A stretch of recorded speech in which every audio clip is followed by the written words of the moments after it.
Sudan is to normalise relations with Israel, the third Arab state to do so in 2 months. US President Donald Trump made the announcement and said he expects Saudi Arabia to follow soon. Palestinians have reacted angrily to the announcement, describing it as another stab in the back. Several countries in Europe have reported coronavirus infection rates higher than during the first wave of the pandemic in the spring. In France, the government has imposed an overnight curfew on 2/3 of the country, which will operate for the next 6 weeks. There's been a broad international welcome to a permanent ceasefire deal between Libya's rival governments. Under the agreement, foreign fighters supporting the rival sides have 3 months to leave the country. France's foreign ministry described the agreement as an important step towards a sovereign, stable and united country. President Trump and Joe Biden sharply differed over the White House's handling of the pandemic during last night's debate. The candidates clashed over foreign policy, health care, and immigration. Trump and Biden also traded accusations about personal ethics. Overall, their final debate featured fewer interruptions and a different tone than the first. Thank you for joining us. From our studio in Tokyo, this is NHK Newsline. We start this hour in the U.S., where President Donald Trump and Democratic presidential nominee Joe Biden have just wrapped up their final debate.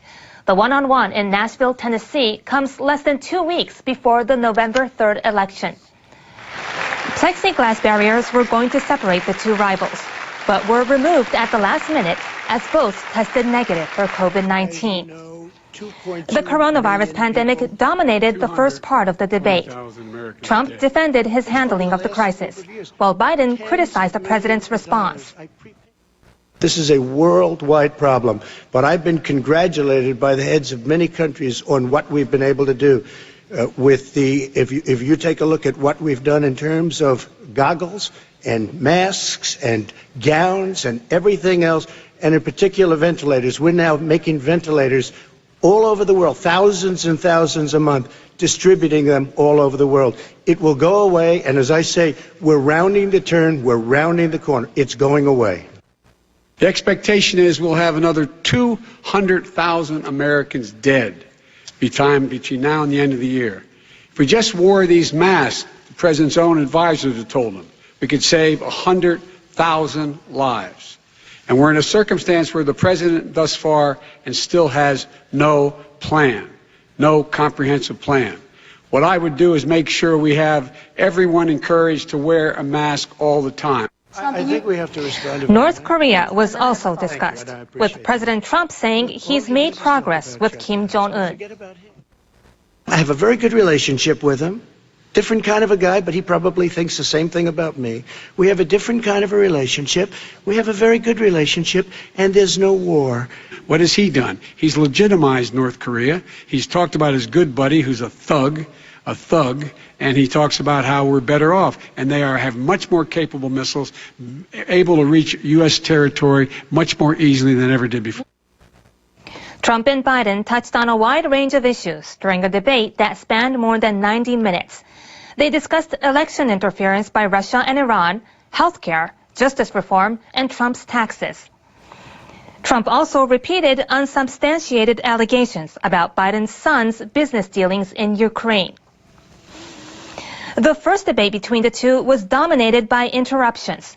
So this time, both candidates' microphones were muted at certain times to prevent them from speaking over each other.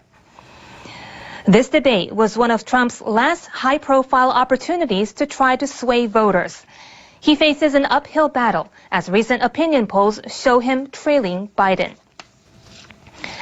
Staying in the U.S., the Republican-led Senate Judiciary Committee is advancing the Supreme Court nomination of Judge Amy Coney Barrett. All Democratic committee members boycotted the vote, describing it as the most partisan and least legitimate process in the history of Supreme Court nominations. The panel approved Barrett by a 12-0 vote, as the 10 Democrats did not show up. Instead, their chairs were filled with posters of Americans who they say could lose their health care coverage. There have been concerns that Barrett, who has previously criticized rulings about the Affordable Care Act, would side with the conservative majority and strike it down. Our Democratic colleagues informed the committee last night that they will not participate in the hearing. That was their choice. it will be my choice to vote the nominee out of committee. The Republicans skirted rules that require members of the minority to be present for official business. The entire Senate is expected to vote Monday to confirm Barrett to a lifetime seat on the country's top court. The vote will likely pass as Republicans hold a majority. The nomination of Amy Coney Barrett is the most illegitimate process I have ever witnessed in the Senate, and her potential confirmation will have dire consequences for the Senate, for the Supreme Court, and our entire country for generations to come. President Trump nominated Barrett after the death last month of Justice Ruth Bader Ginsburg. He took to Twitter to suggest the committee's approval was a big day for America. Barrett's nomination has been a contentious issue leading up to the election. Trump wants Barrett confirmed before the vote, while Biden says the winner should choose who fills Ginsburg's vacant seat.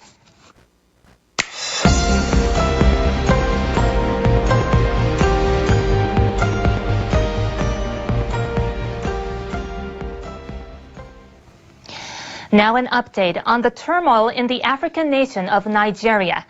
Amnesty International says at least 56 people have been killed in the country amid widespread protests against police violence. On Tuesday night, security forces opened fire on thousands of demonstrators in Lagos, the country's largest city. The protests broke out about 2 weeks ago after a video was widely circulated online purporting to show police shooting a boy dead. The human rights group also said reports suggest that the security forces had removed surveillance cameras beforehand in an attempt to hide Tuesday's evidence. Amnesty called on authorities to conduct a thorough investigation to prevent a repeat of similar incidents. Lagos is currently under curfew, but the unrest continues. Public facilities have been set on fire throughout the city.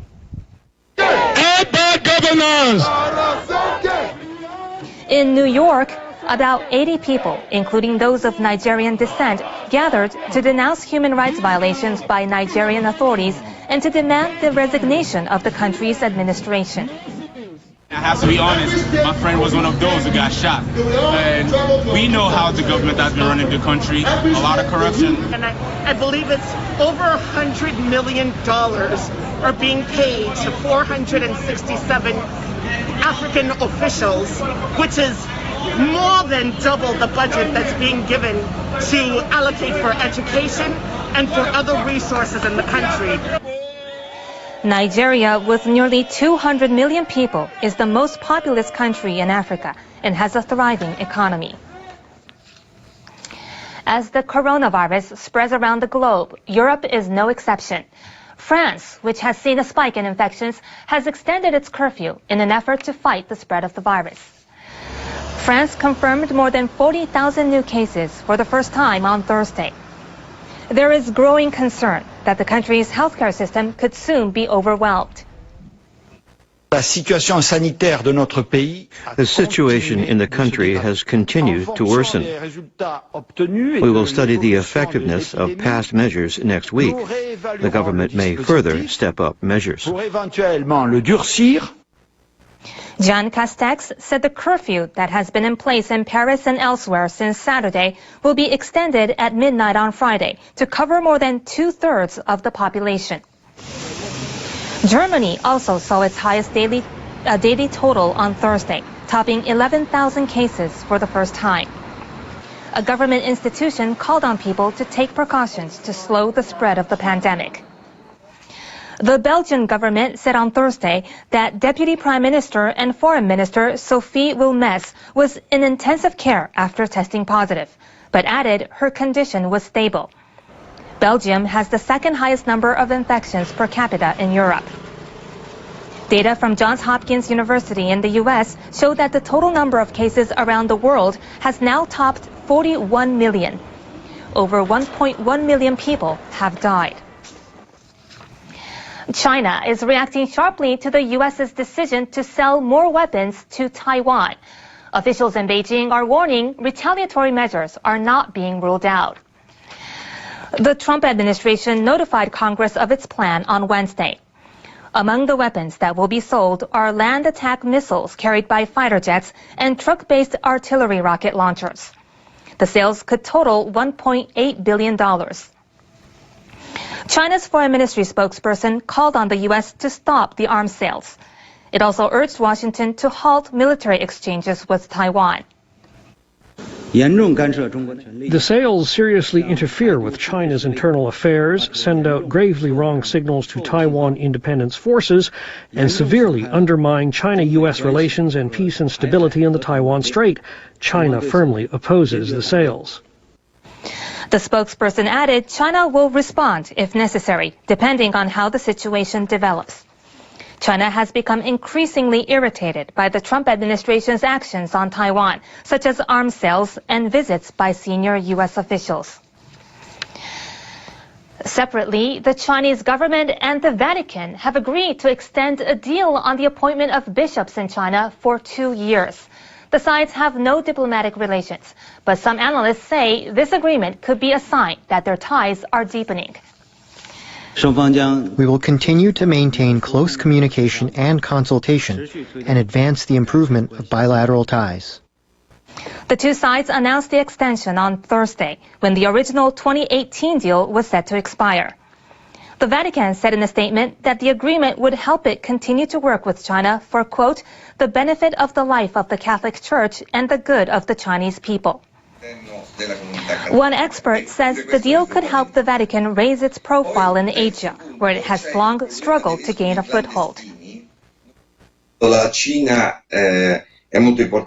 China is strategically critical in terms of spreading the practice of Catholicism throughout Asia.